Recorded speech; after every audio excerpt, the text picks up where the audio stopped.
All right, we're going to get started here in a few minutes. We're just waiting for a couple more people to join.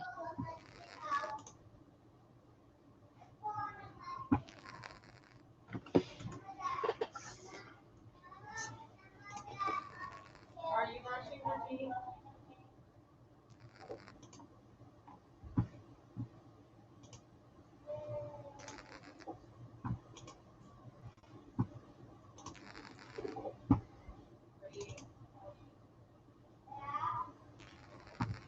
You brush your teeth?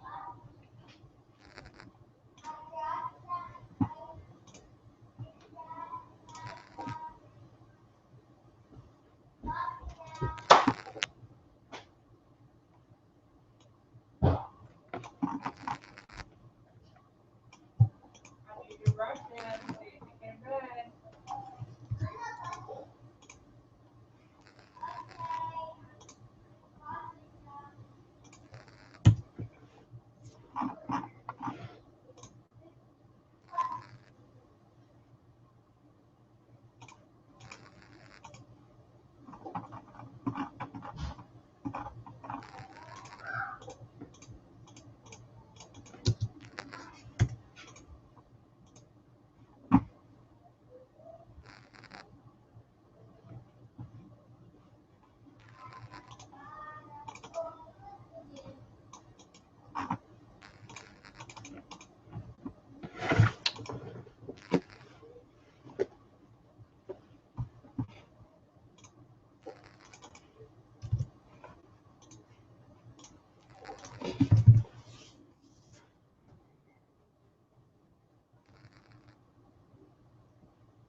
Okay, we're going to go ahead and get started.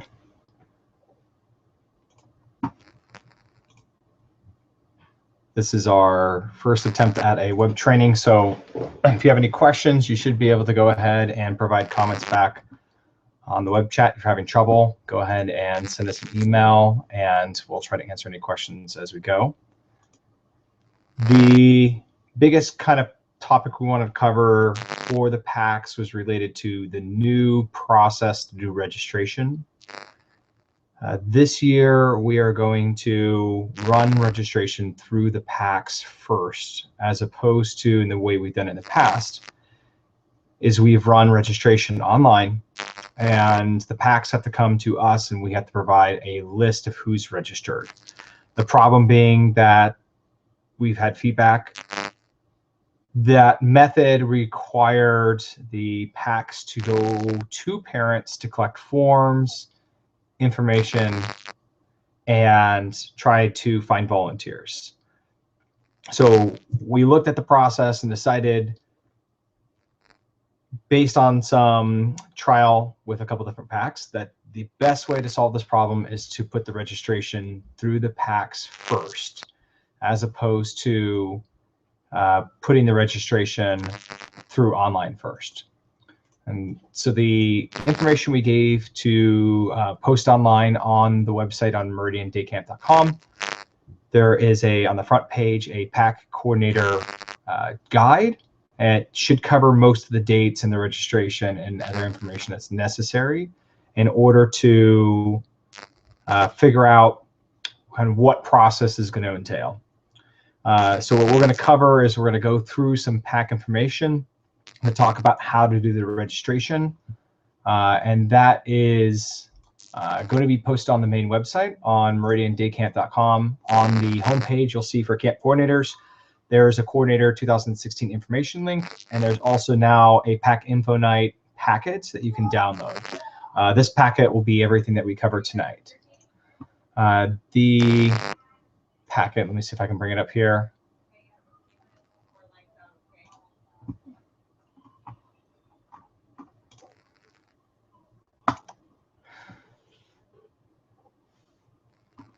So the main packet we have covers online. It's going to cover some sample data and forms you need to fill out.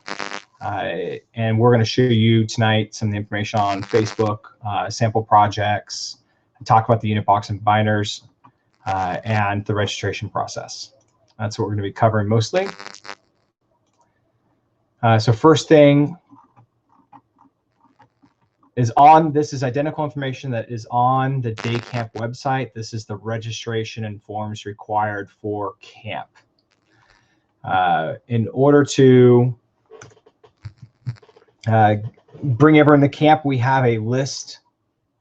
Every person who comes to camp, regardless, is going to have a medical A and B form. This is required for every single person, regardless who they are. If they will be attending camp, from volunteer to scout to tag, we'll have to have the medical forms. The medical forms are digital. They are available online. And the medical forms are online, and you'll be able to download them and fill them out. So we recommend that you tell everyone to save the PDF to their computer, open it in Adobe, and they can actually fill out the form instead of printing it and writing out by hand. It will save a lot of time if everyone tries to fill out the forms digitally. So that's something we definitely want to encourage everyone to do.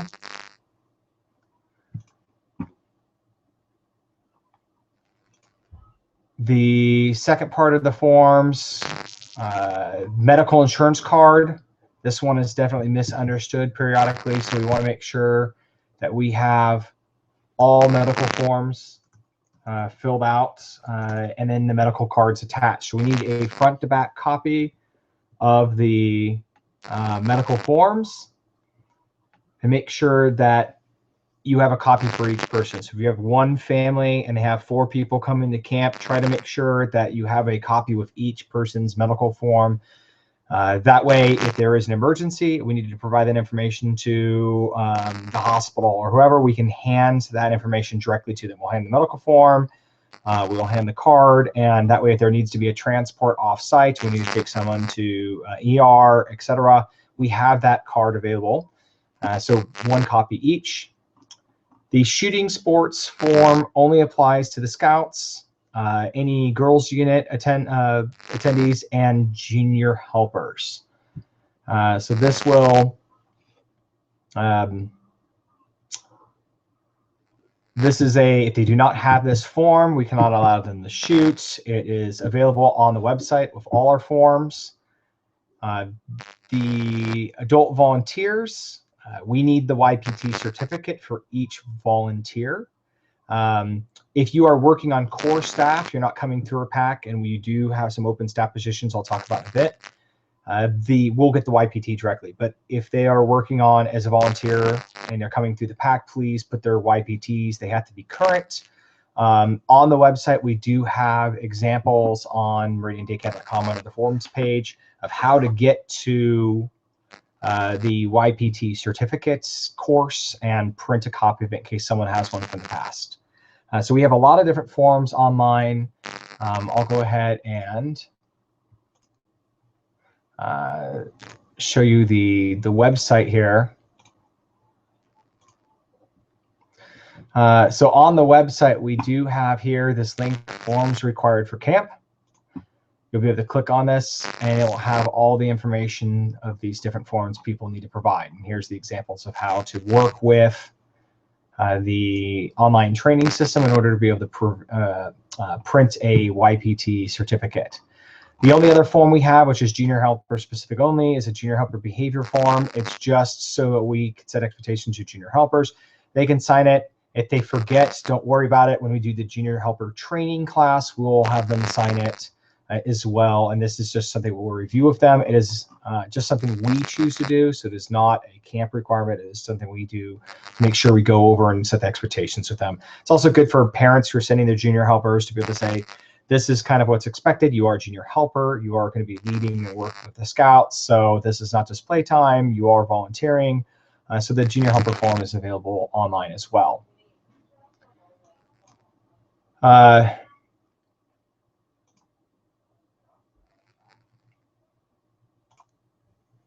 Let me go back to our PDF here.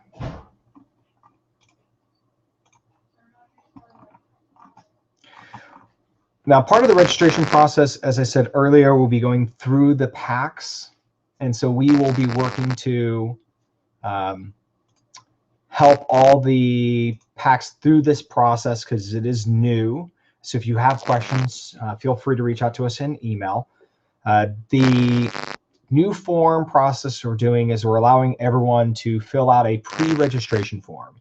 And the pre-registration form acts as a way to kind of collect a lot of information that you can use as a PAC to make sure you know whose forms are there, who should be registering, how many people they need to register, and similar.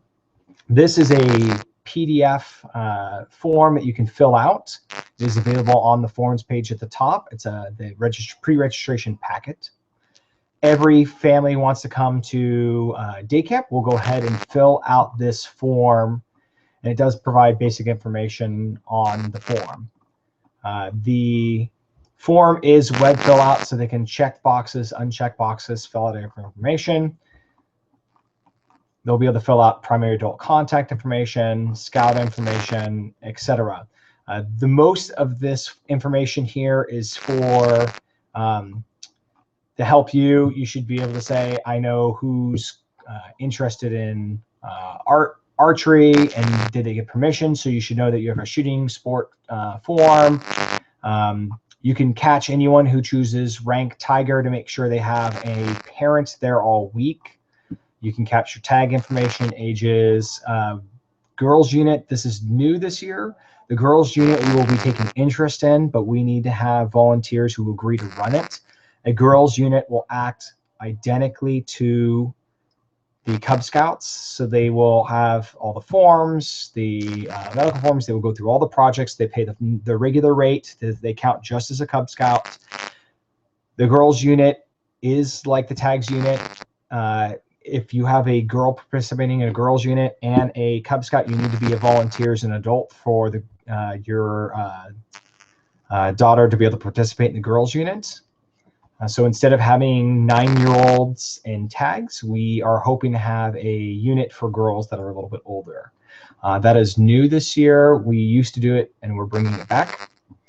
Throughout this form, most of the information is pretty self-explanatory. Junior helpers, adult volunteers. The adult volunteer, this page should help the PACs a great deal. On this, it has information about who's volunteering, where their volunteer interests are, and what days they are willing to volunteer. One of the reasons why we wanted to put the registration through the PACs is to make sure that the PACs were able to capture the families up front in the process and work with those families to volunteer. Day camp is entirely volunteer run. We have no actual paid staff. Therefore, we rely 100% on volunteers. So this should hopefully help you gather information that you need.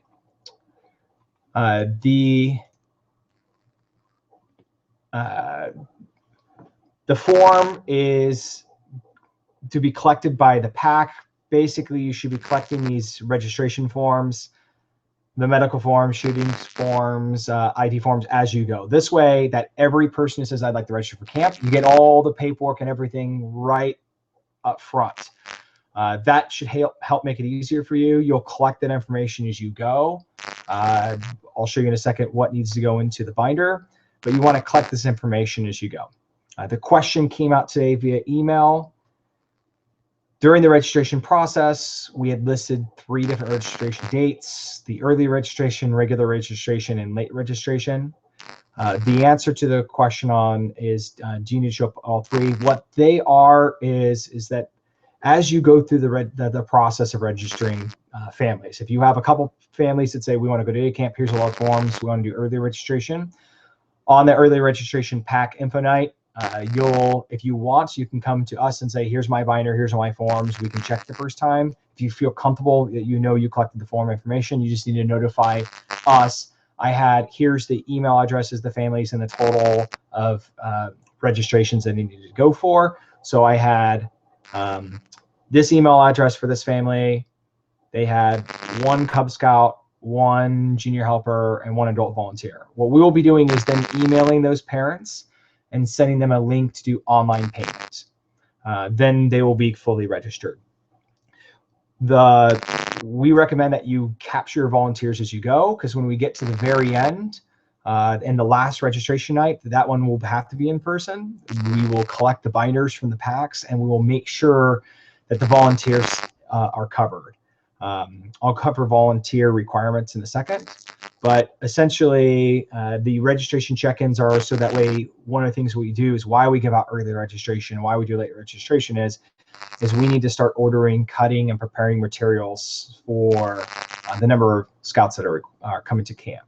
So the earlier we have that information, the easier it is for us to plan and size projects accordingly. The later we find out what our actual total is, the worse it could be. Example, last year, 3 weeks before camp, we went from 100 to 300 scouts coming to camp, which means that we had to rush over 3 weeks and order materials overnight or rush order in order to update the materials. So this year we are closing registration a little bit earlier in order to give ourselves more time, but we obviously try to encourage families as much as possible to commit to camp, so that way we have more time to put into the projects. The more time we have, the better projects we can do. So the 3 registration dates are ways to help encourage the families to capture their interests so we can start planning. The 3 registration dates are, I have it here. It is April 29th.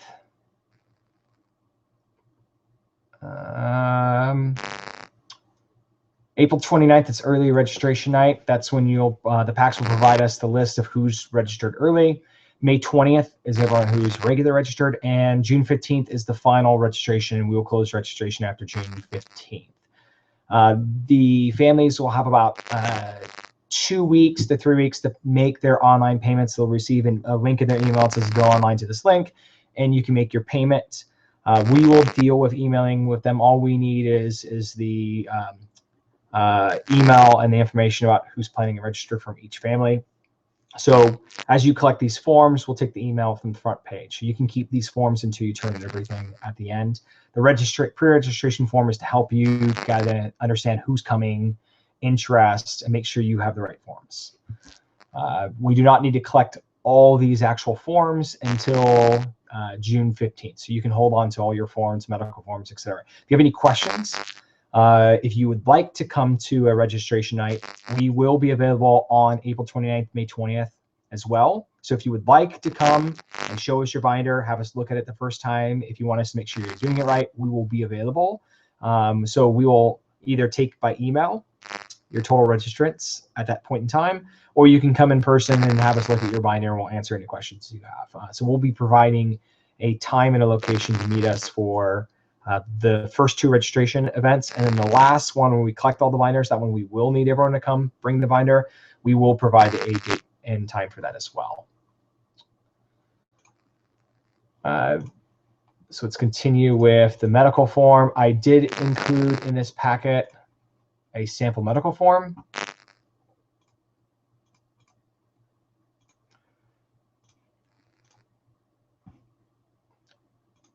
The medical form sample here includes a list of the information they need. One of the things to keep in mind is in California, we do require the signature of both parents. That is a California state law. So both parent or guardians have to sign the medical form. So make sure that if you have a family with 2 parents in the family that you're asking for both to sign, that is important. So you should be able to see authorize. You should probably see both those parents are signing at least here most often. So you should, it's a good indicator, but not always. Sometimes they'll have one parent listed here, a second person, but do make sure we have double signatures. Like I said, this is a digital form, so you can fill this out online. So it makes it really easy to fill out. So if parents are bringing you handwritten versions, you might want to try to use a digital copy. So please tell your parents to use it. We do list this on the website, so when people download this form, we do have a note there. Please fill it out digitally because it does make it a lot easier. Some parents are going to ask about things like the immunizations. The immunizations, we don't need exact dates. We get all kinds of forms where parents will give us a photocopy of the immunization record. Fine, we'll hold on to it. We're mostly concerned about the yes and no's. Tetanus, we're more concerned with the adults that they've had in the last decade, especially adults. Most of these scouts are less than 10 years of age anyway, so they're all within the window if they've had it done. The junior helpers, the adult volunteers are the ones that may have to had a booster recently, so we are a little more concerned. We mostly need the date there. If they say tetanus 2008, that's acceptable for us. Medications, we do need medication information here. There's a lot of information you might see that people have a lot of allergy medications, yes, no. We're mostly going to collect it. What we will do is for families that do provide allergies, we check this and try to get more information from them to make sure there's nothing that we need to know that's outside of any area of concern. There is a box here that says, please list any additional medical information. If you need to provide additional information here, that can be done.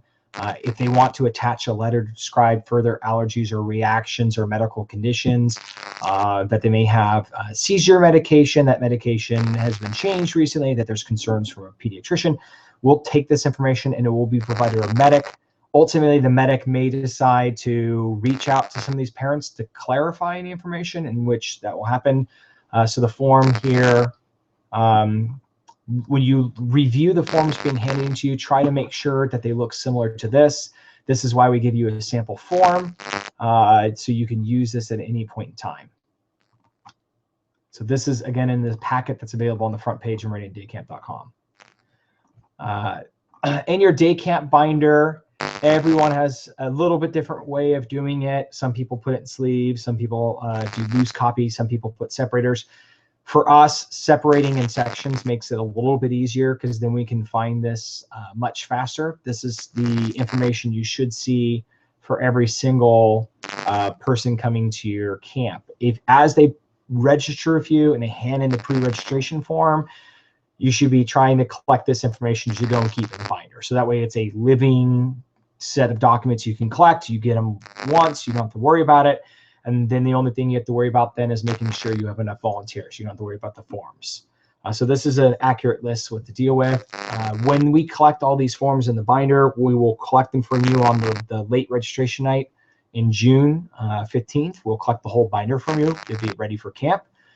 At the end of the camp on Friday, we ask that you have someone from a PAC representative to come collect the binders. We'll have them all at the exit of the camp. If someone does not collect the binder, we'll be sending out an email with a date that someone can get the binder. Any binders that are left, we will take to shred, and all the forms in them will be shredded because they do contain medical information. So if you would like your binder back, last day of camp, we'll give you one extra opportunity to pick it up. This is some information on the approximate timeline for dates. The registration events is the same thing we provided already in the coordinator information. Here it is again, just in case you want it in one place to look at it, as well as some upcoming dates. We will be holding some online trainings for parents as well. If we have low attendance, we'll offer for parents a in-person training. We'll go through what to expect, how to go traffic, how to get your kid ready for camp. This is hopefully going to be helpful for the parents. We run it every year.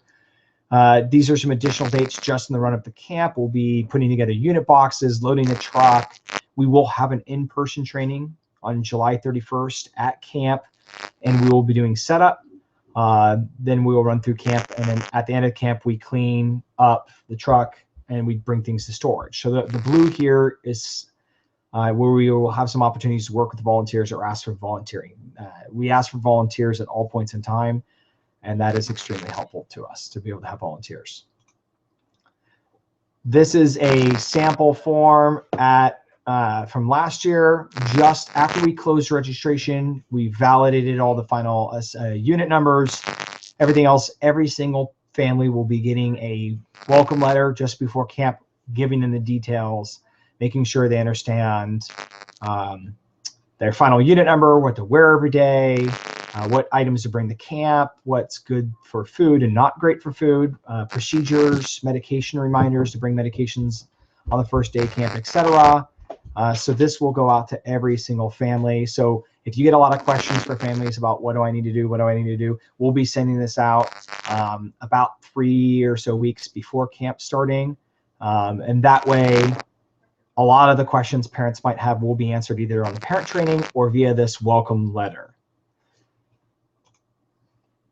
We try to make it very clear when we ask for people to bring things to camp. We even include something like this, a very clear list of things they need to bring. We'll coordinate, send this out to all the coordinators to remind them as well in advance. So that way you can remind everyone as well, because it's generally, we have to have about 4 or 5 touch points of reminding people. We'll remind them on Facebook. We'll remind them on the welcome letter. We'll remind them via the packs.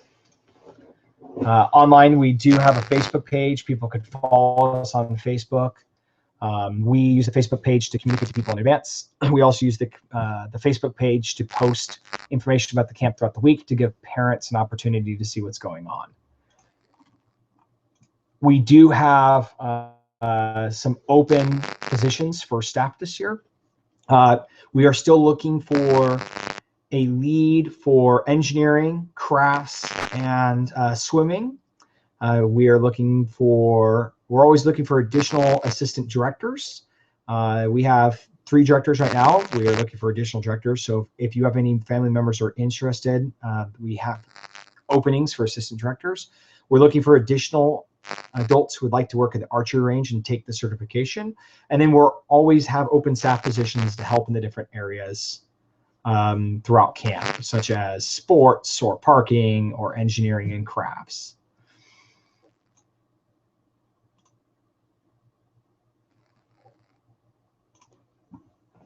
So that covers, this form is again available on the front of our website. It says the Pack Info Night packet.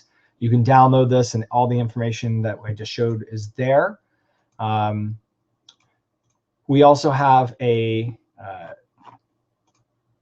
what's the word for it here? It is the coordinator info, which covers a couple of the things that the kind of new registration process.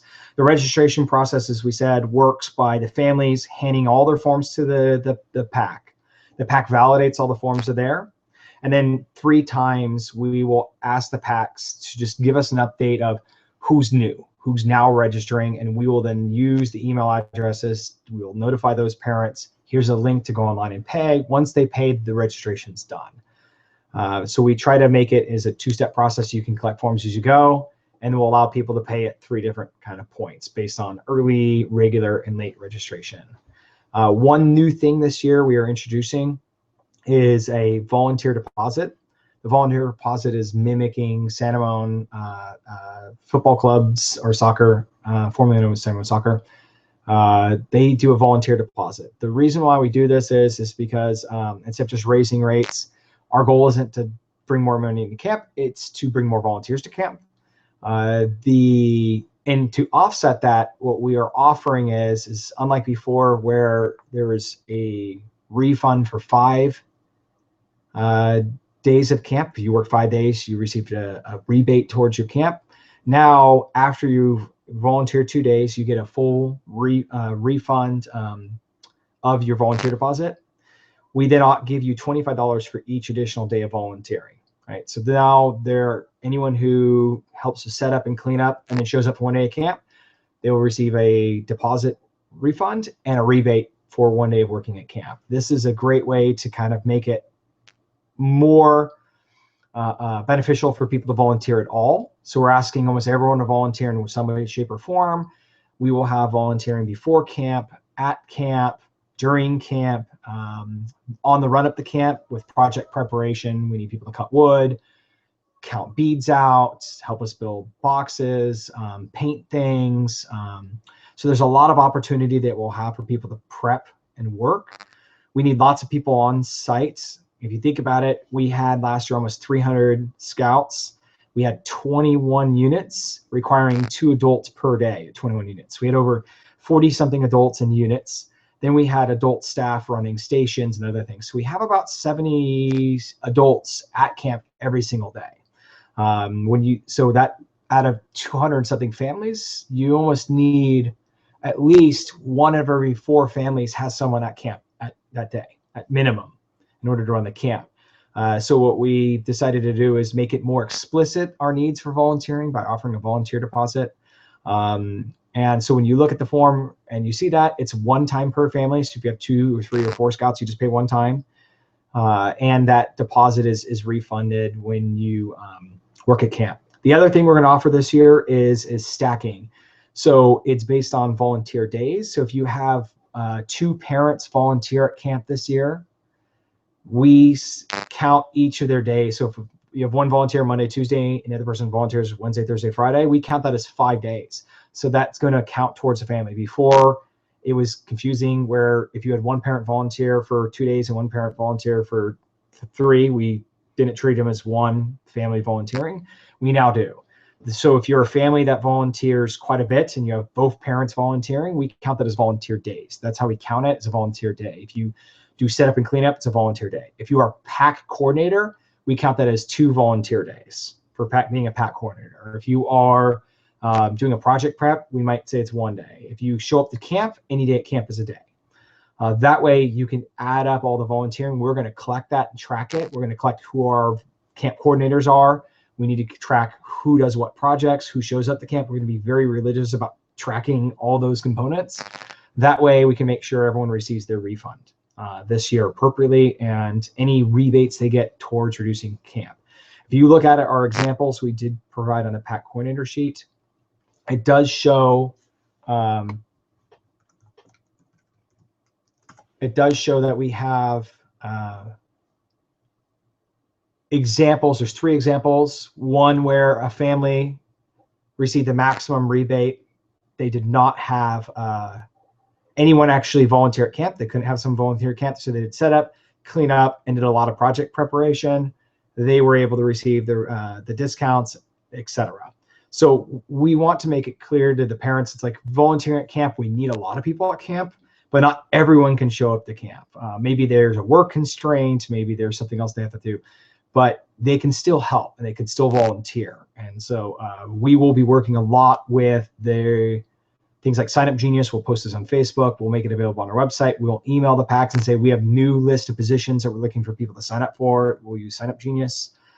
An example is we're looking at doing a project for engineering, and we have 2 projects. One requires more cutting, and it's really neat. It's a catapult kind of project, and the other one requires less cutting, but it's a little more expensive. So we'll put it out there to the parents saying, hey, if someone's willing to cut the wood, we're going with this cooler projects. And so we'll put it out there, and if people volunteer, we can do these projects. So we're going to try to interact with the families coming to camp and saying, hey, your volunteering can help drive the way the camp runs. And so that's going to be new this year. So you'll see some emails from us about new volunteer opportunities. So far, I haven't seen any questions yet on the chat, so I don't know if anyone's had an opportunity to see. I'm gonna pause for a second and see if anyone had any questions via email or.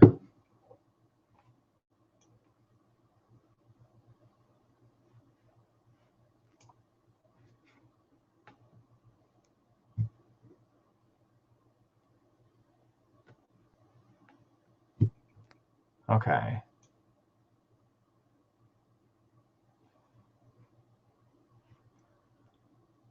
I don't see any yet, but you should be able to ask questions. There is the ability to click chat on this, and you should be able to go ahead and click the chat. So if you have any questions, go ahead and I'll see it. At any time, feel free to ask questions. If I can't get to it, I'll make sure I get to it in a minute. If you have any questions and you couldn't ask it or figure out how to ask it, just email us later, and then I will try to get them all together and answer them and send out a frequently asked questions to all the packs.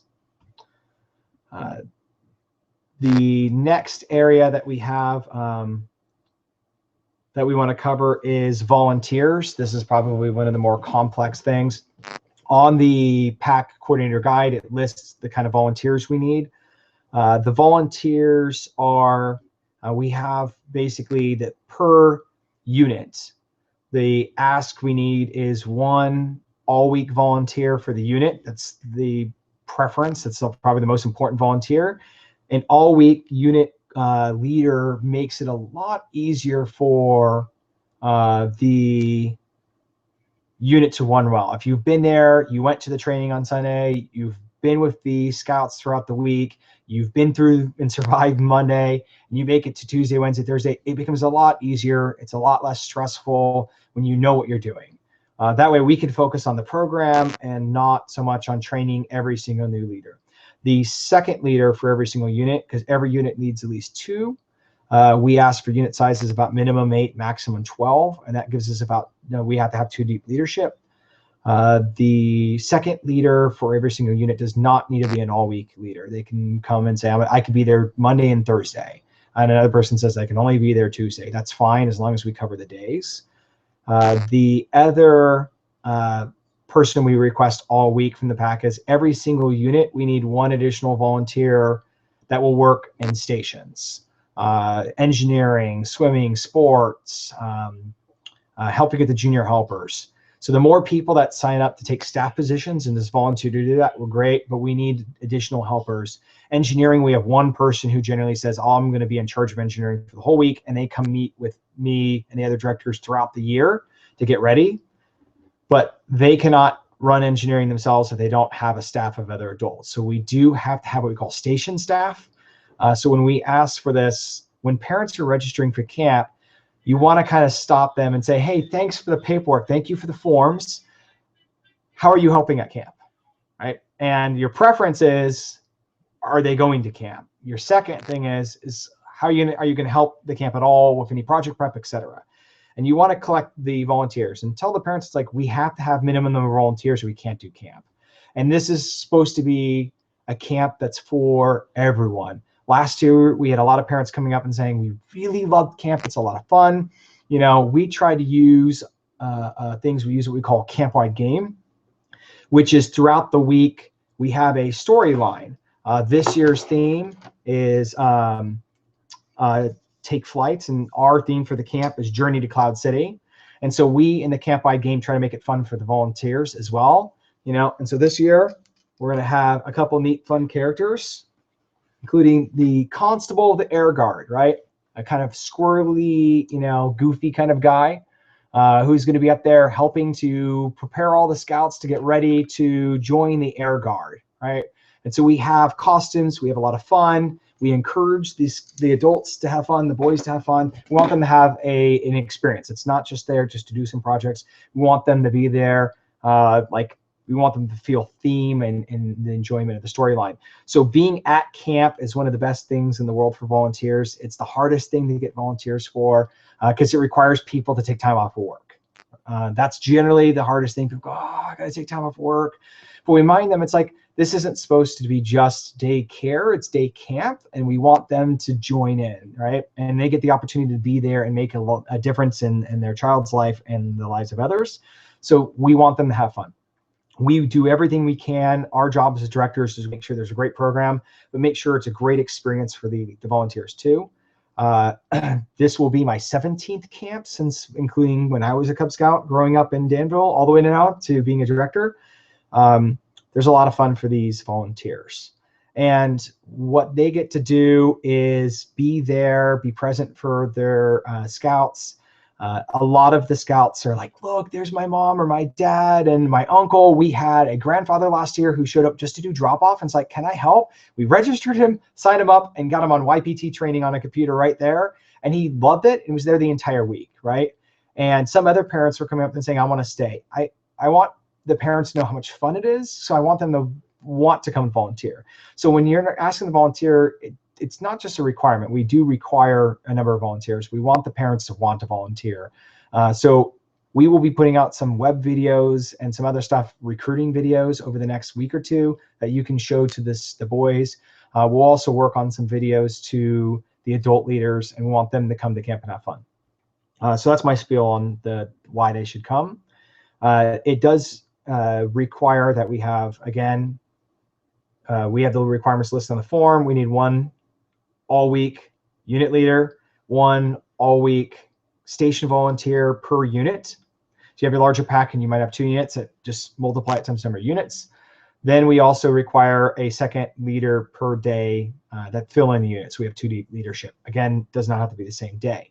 If you're having trouble finding the volunteers and you have special scenarios, come to us and say, look, I got a station volunteer, but he can only do 3 days. Can I bring someone for 3 days and then someone for 2? Like, we'll take that as worst case scenario, but try to encourage the parents to try to be there if they can. So if you can find someone that could be all week in the unit and all week as a station volunteer, that makes a huge difference, because when we're trying to run engineering and you show up on Thursday and you haven't run engineering before, you're learning from scratch how to do engineering. But again, we're not going to turn away volunteers. If you have extra volunteers, try to stagger in between the unit and station. Some parents would prefer to do station or unit. They always want to do the unit because they can be with their scout throughout the week. But we try to also encourage them to help the camp and have a lot of fun, because then they get to help the whole camp out as well.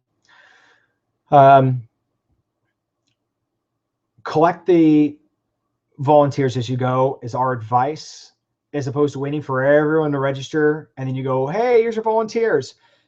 As they register, get their volunteering in, get them locked in, pretend you're forming a single unit and try to collect them in. Now, which brings us to unit formation. We are going to work with unit formation with the packs. Last year we did it, and we ended up having to figure it out and merge it around, and it was hard, and we had to work with the volunteers. So this year we're going to allow the packs to virtually say this is how they want their units. Like, again, it's 8 to 12.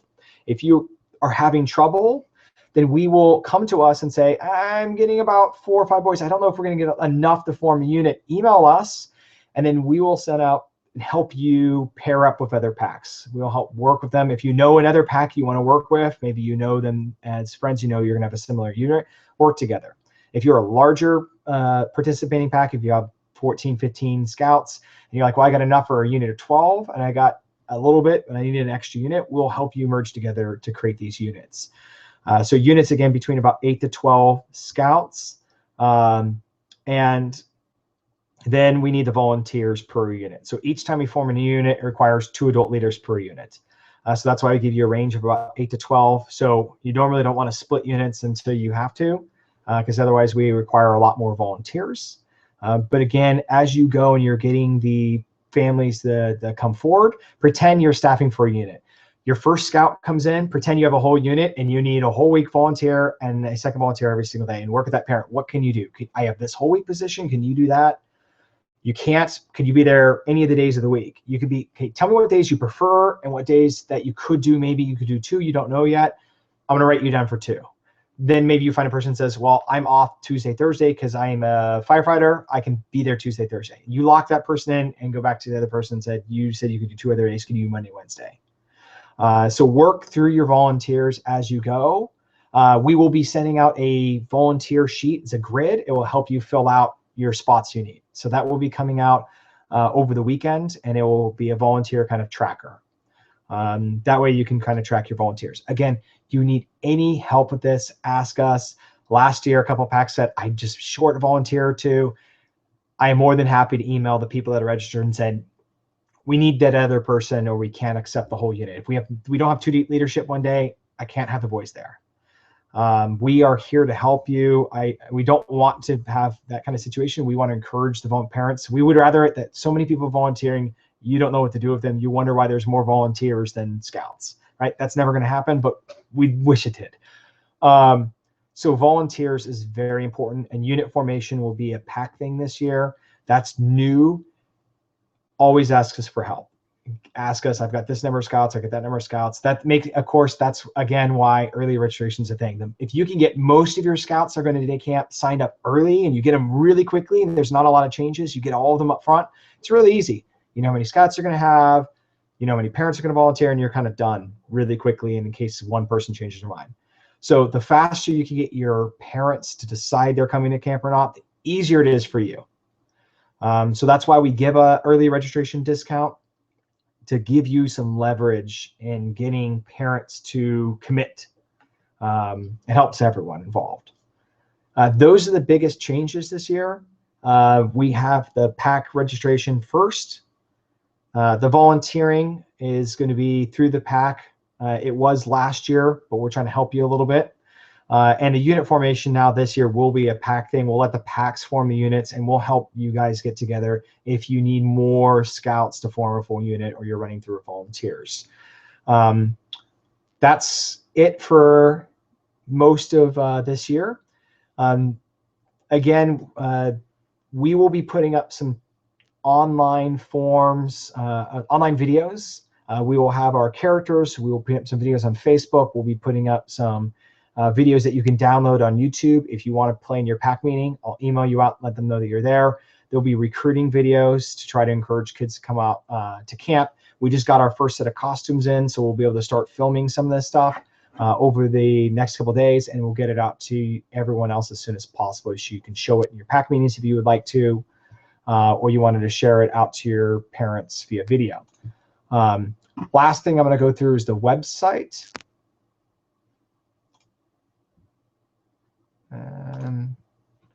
Okay. Right here, the day camp flyers right on the home page. This is for the parents. This includes the parent information. The flyer includes the standard. What is day camp? What is the cost? What are you going to pay? Right on the front of it. Then we have a 2016 changes. It is similar to what I've just gone through. It tells the parents, hey, this year you're going to go through the packs. It explains the volunteer deposit, the new volunteer discounts that they get as parents if they volunteer, and how it works. And also it reminds people about some small changes, such as we are going to extend camp by 40 minutes. We are doing an extra period this year to provide a little bit better of a program for the scouts. It is August, so we expect people to need some extra break time. So we're going to extend that a little bit and provide some double periods in some places. As well as this will hopefully help parents with traffic. A couple parents gave us feedback getting to camp at 3:30 was a little bit harder, so by pushing it to the 4 o'clock time would be helpful. And Friday, we are going back to a morning start on Friday with an afternoon completion. Last year, we were doing cleanup in the dark, so we decided to go back to a start in the morning. That way, parents don't have to try to get to work at 11 o'clock. They can drop their children off before 9 o'clock. So that is the changes. Is all available in the day camp flyer. Other information is available on the website, including the prices for tags, etc. It does say on the flyer, again, we have a girls unit we are trying to form this year. We are looking for volunteers. If any parent would like to come in and run the girls unit, right, then we would love to have that so we can solidify that. We had a lot of demand, parents asking us, why can't my 9-year-old come to camp? She's at home right now. She wishes she should come, but she doesn't want to be a tag. The girls unit, we were going to take interest on it. And if we see enough girls that are signing up for it between 2nd grade and 8th grade, and we find some adults that would like to run the girls unit, we will have that girls unit. They will register fully as a similar to a Cub Scout, and they'll be able to do archery, BB, all the projects, swimming, etc., and they will not have to hang out in tags. So that hopefully will give an opportunity for more family involvement and make it easier for some people to volunteer because they won't have to necessarily have their daughter at home. If you have a tag or a girls unit participant, we need the participant to volunteer for at least 3 days at camp in order to put some in the girls unit or tags, right? So we do not have a tag or a girls unit person there unless they volunteer for at least 3 days. The tags are only there the days the parents there. The girls unit can be there all 5 days, but we need the parents of a tag or girls unit participant to volunteer for at least 3 days for camp.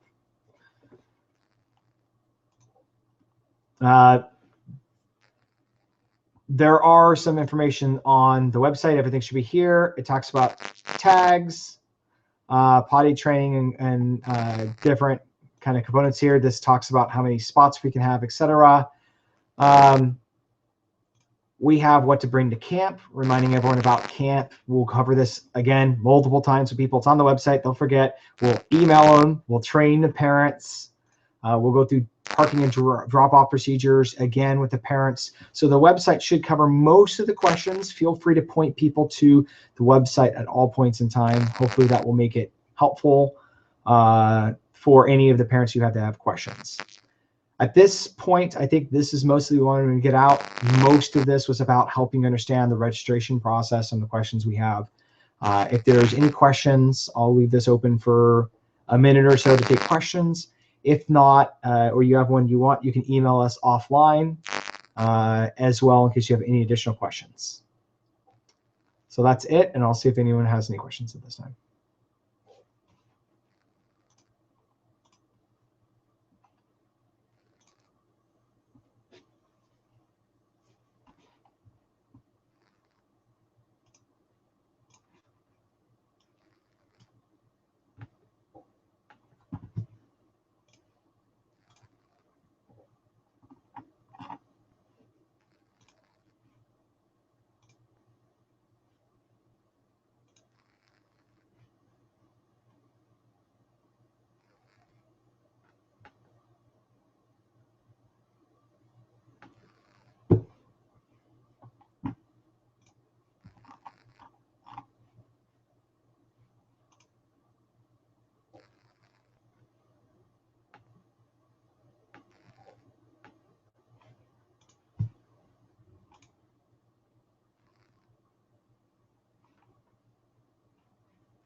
Okay. Can forms for volunteers, Cub Scouts from prior years be reused? The answer is that if you have a medical AB form since the year 2014, it has not changed. So that is the same form we've been using for the last 2 years. And so if you have it and it's accurate, nothing else has been modified in, that is fine. So we'll accept it. Just double check it, make sure it's filled out correctly, and just ask them, has anything changed from when you signed this? And then we should be fine. So yes, you can use previous medical forms if you have them. Next question is, how can we find out what the qualifications are for a particular station? For example, what background do you need to man the engineering station? Excellent question. We have some descriptions on the website about the different stations. We did look at that in our staff meeting last night, and we are editing them, so they will be available on the day camp on the left side. So it says right now, there will be a link that's currently, I took off because I realized it was very inaccurate, where it says, it will say staff information, it will say volunteer requirements. It'll list the list of them. You'll be able to click on it and see it. I will email everyone else out when it comes out, and it will list if engineering you should feel comfortable with, working with hammers or drills, string, other kinds of components of crafts, where most people work with scissors, glue, hammers, wood mallets, those kind of components. And so we will put a list out for every single background that we need for the different stations.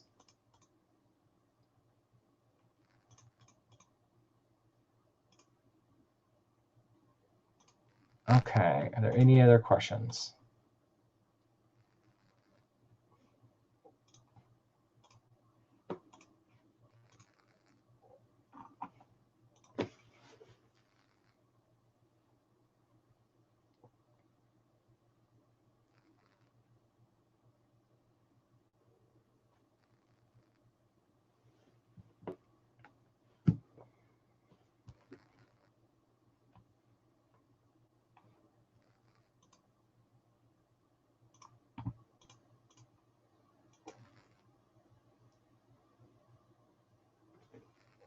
All right, so that looks like the 2 questions we had. Okay, if you have any additional questions, email us. We'll keep checking in periodically and provide you more information over the next month as we get close to the first early registration date, which is about a month from now. So we're going to try to get you as much information as possible for recruiting purposes to try to get your scouts registered for the first registration event, April 29th. Again, our email address is listed on meridiandaycamp.com. It's mdscdaycamp@gmail.com. But again, it's online, so you don't have to write that down if you don't want to. Hopefully, we answered some questions and you guys know everything you need to know. And hopefully the web format worked out well, so you didn't all have to drive somewhere.